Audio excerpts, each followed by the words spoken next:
చేరి ఏమేమి అన్నా కొల్లబొల్లి మాటలే నారాధిక.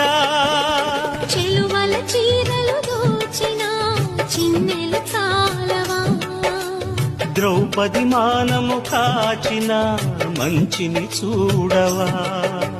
తెలియని లీలలతో తికమక చేయకయా, మనసును చూడకనే మాటలు విసరకలా.